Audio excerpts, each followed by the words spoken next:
तपाईँ माइती घाट मण्डलमा किन आउनु भएको म त बाटो हिँड्दै थिएँ रमिता हेर्न आएको नि तपाईँ सुकुम्बासी हो कि होइन भन्नुहोस् होइन म सुकुम्बासी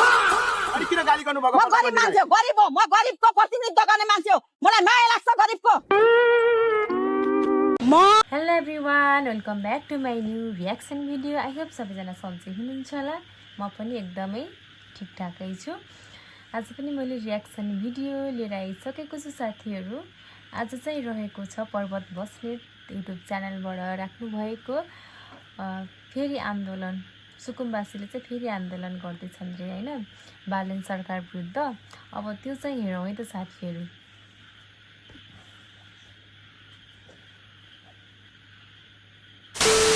तपाईं त अनि सुनको दाँत भएको सुकुम्बासी भन्छन् नि सुनको दाँत त भन्छन् भनेर त्यो हुँदैन अब सुकुम्बासीलाई चाहिँ खान दिनै छोडो त्यहाँ खानपान बन्द गरिसक्यो भन्छन् सुनको दाँतले के चपाउने अब तपाईँ सुनको दाँतले के चपाउने अब अब होइन अब के चपाउने बालिनको घर चपाउने बालिनको गाडी जग्गा घर चपाउने एकजना भएको अन्याय सबैमा भएको अन्याय हो भन्ने सोचेर हामी सडकमा आइरहेको छौँ अहिले भने चाहिँ हिजोसम्म जति सरकारले खोलेमा छोडाएको थियो त्यो बेला चाहिँ जनतालाई अन्याय भएको थिएन कमसेकम आजको कि विगत 30-35 वर्षदेखि यो मलाई बताइदिनु त्यही त सरकारले के दियो भन्ने तपाईँहरू जान्नुहुन्छ म त तपाईँको त्यहाँबाट होल्डिङ सेन्टरबाट पछि हले लिएर निस्किदिनँ तपाईँको त्यहाँ चाहिँ जो दमन गर्न आउँछ त्यसलाई चाहिँ मैले खुकुरी सिधै होइन हान्छु गर्दनमा मलाई चाहिँ घर बनाएर जग्गाबाट घर बनाएर राखिदिनु पर्यो अनि 8 लाख रुपियाँ जति पैसा दिनु पर्यो 8 लाख रुपियाँ जति पैसा दिनु पर्यो किन यो मागेको भन्नुहुँदाखेरि मैले काम गर्न सक्दिनँ मैले 15 वर्षको काम नगरेको अहिले माइती घाट मण्डलमा किन आउनु भएको तपाईँ माइती घाट मण्डलमा किन आउनु भएको म त बाटो हिँड्दै थिएँ रमिता हेर्न आएको नि तपाईँ सुकुम्बासी हो कि होइन भन्नुहोस् होइन म सुकुम्बासी अनि किन गाली गर्नु भएको म गरिब मान्छे हो गरिब हो म गरिबको प्रतिनिधित्व गर्ने मान्छे हो मलाई माया लाग्छ गरिबको म सुकुम्बासी होइन दुई टुक्रो जमिन दियोस् काठमाडौँमै 2 रोपनी होइन 4 आना छोरा यही जन्म्यो छोरी यही जन्म्यो छोरीको नागरिकदेखि बनाइसक्यो छोराको चाहिँ सबै यो व्यवस्था भइसक्यो अब मेरो छोराछोरीलाई हालु जोत्न भन्ने मिल्छ त्यस्तो सुविधा पनि हुन्छ र भने त्यस्तो सुविधा पनि हुन्छ र भने काठमाडौँमा राजधानीमा टक्क बसेर आनन्दले चाहिँ घर पनि बनाइदिनु जग्गा पनि दिनु भन्ने सुविधा हुन्छ बोल्नुस् केही त बोल्नुस्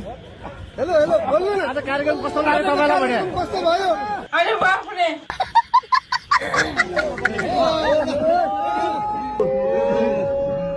हाम्रो राजनेता आज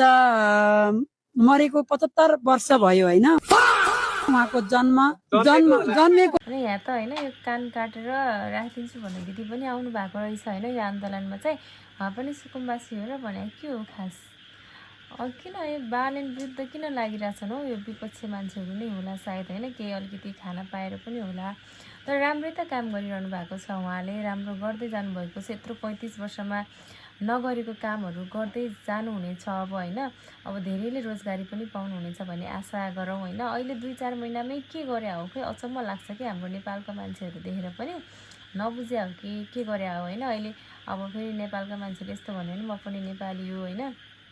म पनि त्यस्तै छु होला त्यही पनि अलिकति के मलाई अचम्मै लाग्छ के जन्मेको राजा मर्दा बरु कति मान्छे रुएको थिए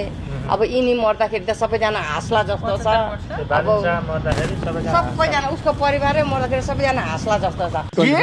के बोले 24 घण्टा भइसक्यो आज खान नपाएको सुकुम्बासीहरूले त्यहाँ छ नि उपचार पाएको छैनन् फ्ल्याट पुर्जा दिनुस् लोकेट्ने होइन सुकुम्बासीलाई असम्भव सबै पीडित छैन तपाईँ पीडित हो कि होइन भनेर छुट्याउने को हो तपाईँको पीडित हो कि होइन नागरिकले चाहिँ यो पीडित होइन भनेर छुट्याउने त्यति लागत राख्छ ओली आऊ दृष्टिबिन बचाऊ व्हाट केपीओले आउनु पर्यो केपीओले त लखेटी हाल्ने लखेटिया होइन जनताले फेरि ल्याउँछन् अब फुटेर आउले भन्छ मेरा बाउ पनि एमाले हुनुहुन्थ्यो मेरो बुवा पनि सुरुमा भोट हाल्दै बित्नु भयो नेपाल सरकारले काठमाडौँ जस्तो ठाउँमा त सबैलाई 4 आना जग्गा दिन नसक्ला नि त काठमाडौँ भन्दा बाहिर व्यवस्थापन गर्यो भने तपाईहरु जाने कि नजाने किन हामी जाँदैन हामी जुन ठाउँमा बसिरहेको छौँ त्यही ठाउँमा हामी आर यु कमेडी मी साँचो कुरा भन्दै हुनुहुन्छ तपाई कुरो भनिरहेछ भनेपछि आज बालेन शाह झापा गयो भने काटिन्छ डिप्रेसन। आदरलाई मार्नु पाउनुपर्छ भन्ने उहाँले जुन अभिव्यक्ति दिनुभएको छ त्यो एकदमै आपत्तिजनक शब्द हो र यो लामखुट्टेले 7 दिन आयु लिएर आउँछ त्यसलाई चाहिँ किन मारे त्यो पनि त प्राणी हो नि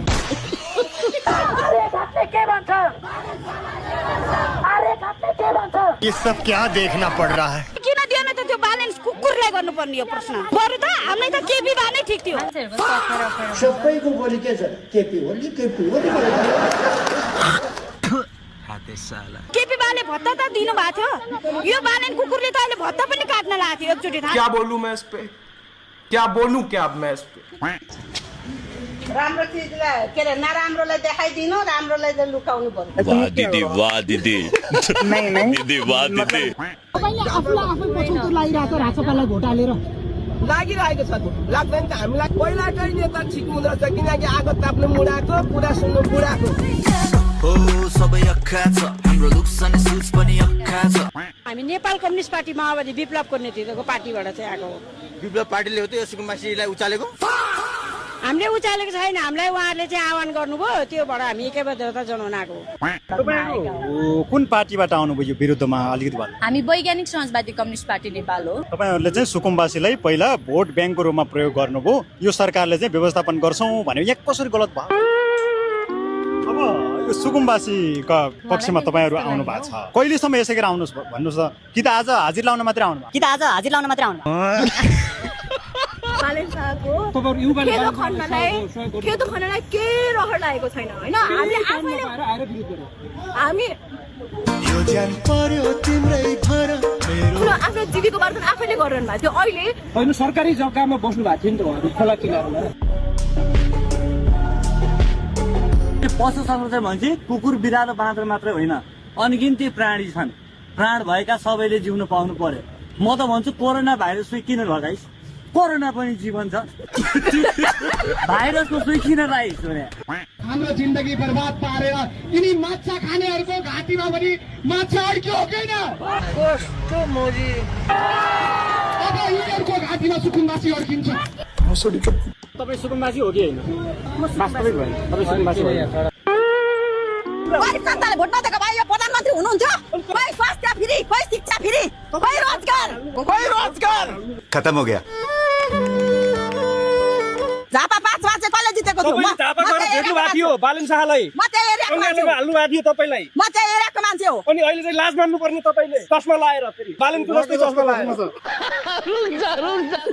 उहाँले नै दिनु भएको अघि मलाई गरिबको चमेली बोल्दिने कोही थिएन उहाँले गएको होइन त फेरि हो त्यही भएर हामी गरिबलाई यिनीहरू केही गर्दैन अहिले चाहिँ साथीहरू यो सुकुम्बासी आन्दोलन फेरि भनेर जुन टपिकमा राख्नु भएको छ हाम्रो पर्वत बस्नेत ब्रोदरले मैले चाहिँ भिडियो हेरिसकेको छु होइन मान्छेहरू किन यति अबुझ हुन्छन् होइन किन यति के अरे खेदो खन्न लागेको हो होइन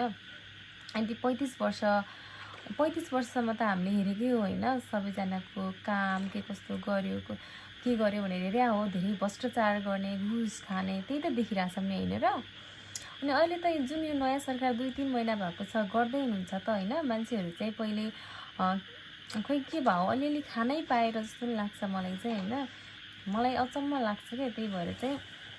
अब हजुरहरूलाई चाहिँ के लाग्छ साथीहरू होइन कमेन्ट गर्नु होला मलाई चाहिँ ठिक लागेन के जतिखेर पनि गर्छ आन्दोलन गरेछ पुरो काम गर्नु खानु होइन किन आन्दोलनमा जानु पर्यो क्या त्यो काम नपाएर त्यो घाममा डढ्नलाई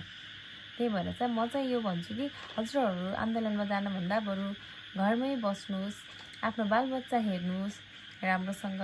आफ्नो घरधन्दा गर्नुहोस् काम गर्नुहोस् खानुहोस् होइन